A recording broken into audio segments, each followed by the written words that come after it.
Hi folks, Chris Voss here from the ChrisVossShow.com, the ChrisVossShow.com. Current blog post we want to share with you, of course, review the latest in social media and technology. This is the new HTC One from AT&T at AT&T.com. Thanks to our friends at AT&T for sharing this wonderful phone with us. In my opinion, right now, we're about 2 weeks before the launch of the Samsung Galaxy S4. This is the best Android product that's on the market. It's a great phone. It has some definite unique builds to it that I think make it very different and very special. Whether how it will compete with the S4 when it comes out remains to be seen, although the Geekbench scores on the S4 show it's about 400 points faster on Geekbench 2 scores than the HTC One. But the HTC One is very, very fast with a Geekbench score of around 26 to 2700, and definitely not a shameful or poor offering for a cell phone. In fact, like I said, it's the best cell phone offering I think right now on the market. Certainly better than any iOS product, I should also say at this point in time. It beats the iPhone on a Geekbench speed test of 1500 points compared to the 26 to 2700 you can get with the HTC One. Now, the HTC One is an awesome product, beautifully built. We'll get into some of that.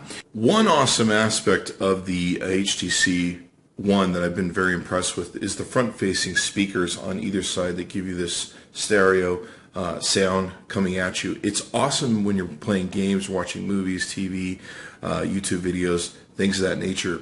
I definitely really like the build and the way it was done. We're going to give you an example where you can see this, and of course it complements beautifully the 1080p screen. But I'll give you an idea of what how the experience is with the front-facing speakers. And I wish more manufacturers actually do this. So. I don't know how much you're going to be able to pick up on this, but it's really cool to be able to have the speakers shooting at you and just giving you a full-on experience, almost like you're in like a little bit of a movie theater. And it's very different than you have with back-facing speakers on most Androids. Having this full forward in your face is just great. So. The other thing about the build is it's very beautiful in how it's designed. It feels like a heavy-duty, nice, beautifully built phone. I would say it rivals the build of the iPhone 5. There's nothing plasticky about it. One downside is it doesn't have a micro SD expandable memory card slot, but you can get this in 32 gigabytes or 64 gigabytes. But you can see here we have some sensors here. We have a front-facing camera. We have the speakers. The speakers work really well, as you saw. But if you look at the design and the build here, you can see the beveled edges and the cut design, much like they used in the iPhone 5. I'm sorry I have to use that as a reference because they kind of did it first. But it's got this beautiful design on both sides, just really pretty design, much in the shape of the HTC Droid DNA, in the size and rounding back of it and everything. In fact, it reminds me almost like a sister or brother of it. But very beautifully designed, as you can see here. Let's talk about the specs of this device so we can get into some of that and talk about that, and we'll take a look more at the unit. You're seeing this going to be coming from AT&T initially, and that's where you can take and pick this puppy up. It is a dimension of 5.41 inches in height, 2.67 in width, 0.37 in thickness, weight of 5.04 ounces. Feels incredibly light to me. It doesn't even feel like 5 ounces. It's got a Super LCD 3 capacitive touchscreen, 16.7 million colors, of course. It's got a 1080p screen. That's one of the things that makes this device really beautiful and enjoyable to use, is that beautiful 1080p screen. 4.7 inches, and it's got a 469 ppi pixel density, which is huge when it comes to pixel density. It's got the HTC Sense UI version 5. Really still not a fan of the HTC Sense. It's really, I'm really disappointed by the fact they can't seem to make this better. I don't know who's advising them at HTC, but it's just really awful, featureless, uncustomizable UI. It's just bad. It's just bad. And some of the bloatware that they put on, this is kind of junkware, like stocks and different things. Even those apps are really poorly put forth by HTC. Does it make it an awful phone? No. You can use great apps and everything else. But I miss the Samsung being able to do the Siri type stuff where I can easily ask it questions and everything else. You can do that through Google now, but there's no internal unit that competes with the Siri voice, or I'm sorry, the Siri or the Samsung voice that's on the Samsung units. And so from that aspect, it's kind of disappointing. Now, with the internal memory, like I said, you can get this in 32 or 64 gigabytes, 2 gigabytes of RAM. There's no memory expandable SD slot. There's no removable battery. Even though given, it does have a Beats audio sound enhancement on it. It's got a really fast operating system when it comes to using hotspot. We enjoyed it a whole lot with hotspot. The camera is a 4 megapixel camera, which is really weird. It takes some sort of special pictures. We've not done too much comparison with other phones and cameras, but the cameras photos we have taken with the HTC One, we've been impressed with, and they seem to be really good photos to the type of almost being 8 megapixel quality. We've got to do more testing to really see what the difference is there, but somehow their software is supposed to be able to make it better. Who knows? And the cool thing is it's got 1080p video recording out the front, out the back at 30 frames per second. The front-facing camera has 2.1 megapixels. Now this is running on Android OS 4.1.2 Jelly Bean. It is upgradable to 4.2.2. We know that much. It's got a quad-core 1.7 gigahertz Kraut 300, super fast. And it does have stereo FM radio with RDS, which is pretty unique. You don't see that in many of these devices. Now, the battery, we were saying it was non-removable. It does have a 2300 milliamp hour battery in it, which is a lot of battery. But one of the challenges with this phone is because of the processor speed and the 1080p screen, you're going to burn your battery fast with this phone. It burns really fast. I would say it burns 25% faster than most Android phones. It might be closer to 50%, but somewhere between the 25 to 50% range, depending upon how much you use it. The more you use it, the faster this baby's going to burn. You're looking at a half-day run as opposed to a whole-day run. Unless you use the power-saving features, there are some power-saving features in the drop-down menu where you can turn the power saver on and off, and that can make a difference for you if you do that. Still, though, it's going to run it's going to run really fast through the battery. You can see here how weak the notification menus are. There's not really a good quick edit thing that you can get to like other UIs that you can find in the Android market. Let's go ahead and get rid of that. And it's just pretty featureless. I mean, it looks okay, but there's not the sort of customizable things I can get in, for instance, the Samsung, which is very disappointing to me.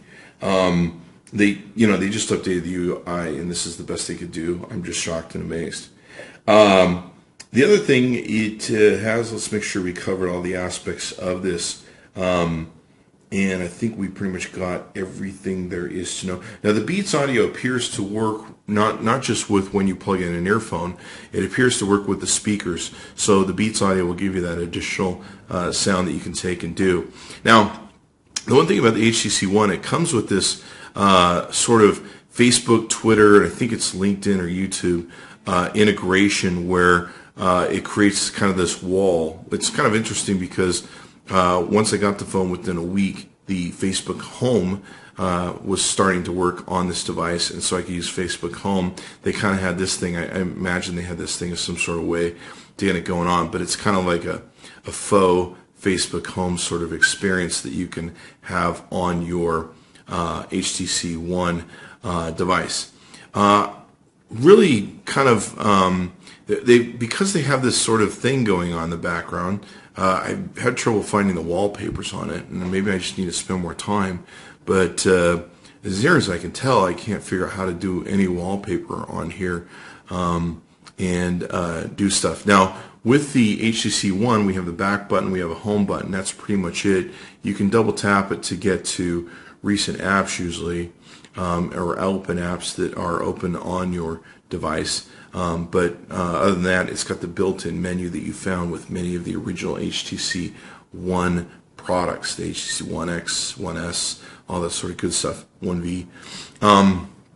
So that runs us down with the aspects of it. You can see here it's got a microphone jack or earphone jack in the top. You've got your power button. You've got a beautifully designed volume rocker button up and down. On the bottom we have a microphone hole and a jack for charging and syncing.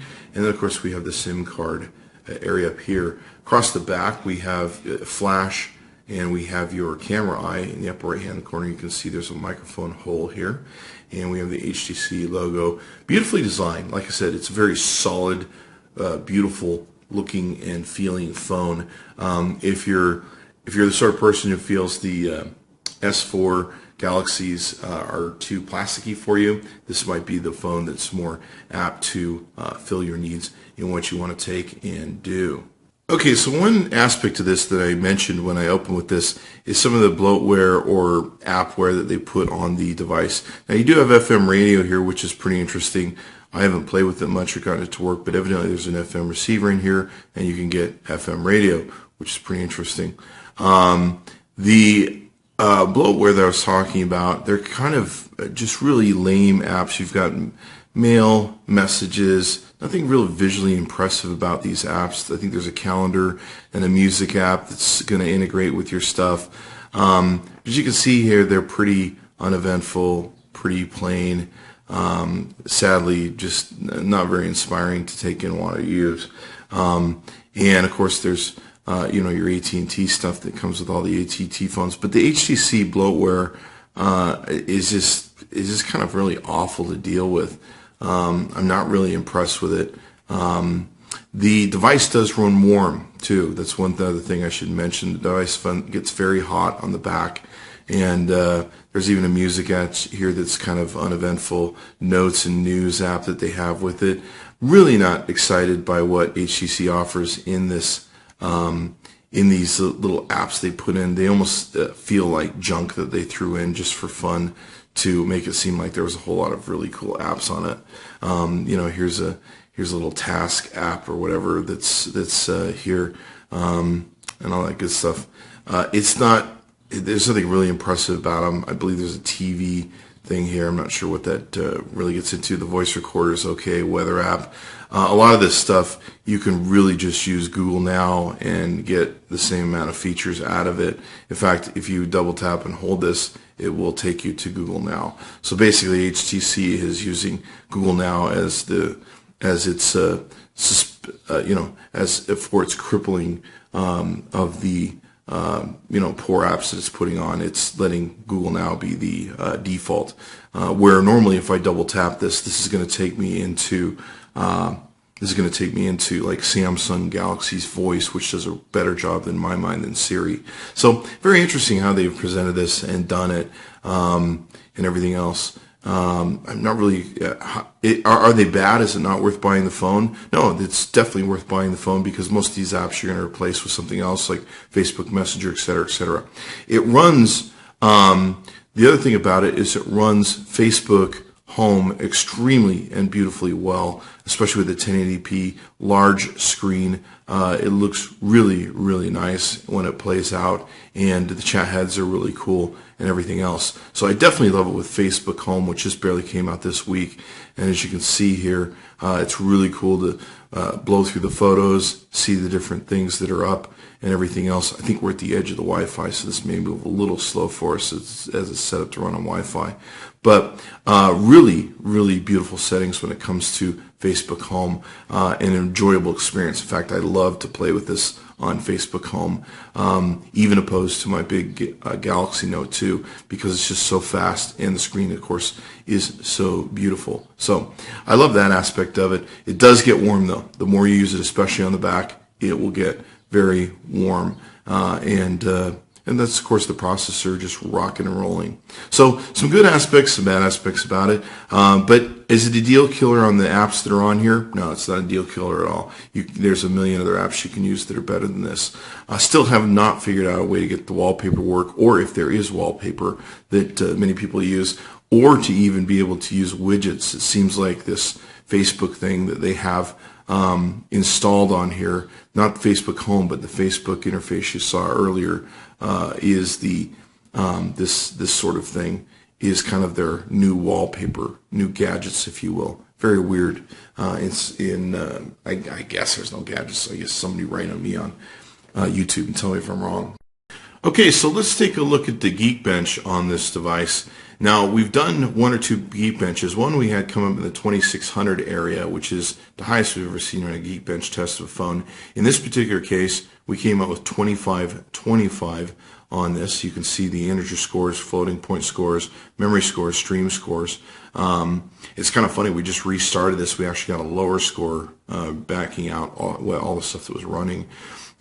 So you can see some of the different score breakdowns here on the phone and everything else. In fact, what we want to do here is we're going to go ahead and see if we can't recapture another run as we talk here and see what that comes out to, because we know we got up in the 2600s earlier, and now we're in the 25s. The highest we've ever really seen a phone was the LG Optimus G from AT&T version, which was up around 2300 mark area. One of the things they do is they're constantly updating these apps, so you are constantly getting much different results from them. And of course, it depends and varies upon what you have going on in the background with all these phones. But the speed on the HTC One is very impressive. It's one of the things that I really enjoy about it, and that makes a huge difference for me. Wow, that's the highest I've seen this thing benchmark, 2729. That's very fast. When you actually have to think that this thing is outputting at a 1080p screen, that's pretty screaming fast for a phone. So really like this phone. It's going to be interesting to see how this pairs up against the Galaxy S4 or the Samsung Galaxy S4, which I've heard is close to the 3000 mark on benchmarking. But the great thing about the HTC One is it's super fast. You can see here scrolling is fairly good. I think there's a little bit of lag that we're seeing in the process, but this could be app-based. I don't really tend to notice too much of it when we're doing stuff, so this could be just an app. Okay, so here you can see how our speed test .NET results came in. Now, I don't really put a lot of warrant into these things because really we're testing the AT&T network here as opposed to really the speed of the phone. You can see it's got really good download times in my area and upload times. The problem with this sort of test is the mileage will vary depending upon how well the signal is in your area and all that good stuff. So there's an example that you can take and use as some sort of benchmark. Okay, so let's talk about the camera. There's definitely some, where they have a smaller pixel range, but they say that somehow the pictures are better. There's some sort of weird presentation. I haven't figured out how to edit it or stop it from happening, where it brings into the gallery different things and it's playing them and all that good stuff. Let's take a look at the photos that we took and got out of the device. You can see here it does some weird stuff. I haven't figured out how to turn this off. It's kind of cool, but it's kind of not. It's distracting, especially when you want to edit some photos where it starts playing through my different things. I'd really like to figure out how to turn that off. It's kind of annoying. Look, I want to edit my photos. Give me a break. So let's see if we can figure out how to get to where we need to be to the beginning of our photo thing. I'm not real excited about the way they did this in laying this out. Let's go to albums. Let's try, there we go. Okay, so you can see here they've got it integrated with Picasa, Flickr, and Facebook. You can add those in. Also, I'm not sure what this is, downloads, camera shots. Let's take a look at these. Low light, not the greatest camera in low light. You can see here some low light situations. Not the greatest pictures in low light either, as you can see. Not real big detail. They do look very pretty when you're out in bright light. That definitely makes a difference in the camera. I don't see anything extraordinary about the camera that would make me want to buy this over other devices. It does a good job of capturing beautiful video, and it's 1080p. I mean, what can you say? 30 frames per second, and it does capture a lot of detail. So I can't say anything bad about the camera. I would have liked to have seen an 8 megapixel or higher 13 megapixel camera on this, but this is what they decided to go with. I don't really notice a difference. It's really hard to tell. From my understanding, there's some software that's going into creating the pictures to be better, and as you can see here, they definitely are pretty beautiful and very detailed in the aspect of what they're able to pick up. We were out filming some bees, as you can see here, and the bees actually, if you look very closely, come in pretty sharp. So does the rest of the pictures and the petals of the flowers and these green parts over here. So pretty interesting that way. Let's see if we can get out of this. And let's flip through some more of these pictures. So the camera is good. I mean, I'm not as disappointed as I thought I would be, given that it's supposed to be like, what, 4 megapixels or something like that. You can see here we're getting really good detail on these things, and really what it's targeted for is a market that just wants to do cheap, dumbed down Instagram photos anyway. So you're not going to buy this to do award-winning photography anyway. The flash and the lamp on the camera are awesome. Here's a dark, completely blacked out situation in a closet. You can see it lit up fairly well. Here's a video situation where we're in a completely dark environment. You can see here the lamp is very powerful, lights up very well. You can even take photographs while you're doing video and while you're replaying video. So that's a very cool feature to take and have. So we're fairly impressed with the camera. I don't see anything bad about it that I don't like. It does seem to do a good job. I really don't know how it stacks up against other cameras until we do our full comparison, but I tend to like it. And let's take a look at how the camera works and what its setup is. Now, once again, their UI is a little light and a little odd compared to what I'm used to with the Samsungs. You can see here you've got a zoom, you've got a button for clicking for camera and video. You've got your ability to adjust your amp or your lamp, if you will. Here, there's a thing called Zoe, and Zoe appears to be a bit of a quick edit of stuff. I really haven't figured out what Zoe does or how it does it. I'm really not going to worry about it. On the filters, there's some various filters you can take and do here. And of course, these are pre-filters that will change the shot, and you can do that. You see those in most Android products. On the camera, of course, you adjust the front to the back. It's kind of buggering that I got to go through a menu to do that, whereas most Androids, I can just click on something and it'll flip the cameras very fast. You've got scene, night, HDR, sweep panorama, different self-timers, crop. You can adjust your video quality and, of course, your photo quality, ISOs, white balance, all the normal things that you get with Android stuff. It is a little light on features, though, compared to some of the other Android phones that I've seen out there. But, you know, it's a very fast, very speedy camera. It does have a fairly fast shutter speed to it. I believe there's some software that's going on, so there's a slight delay after you click, but it seems to take the picture fast and then generates the photo internally. So I'm fairly impressed with it. It looks like a great camera. Nothing bad to say about it as far as I can see. We'll see how the comparison goes and tune in for those other videos.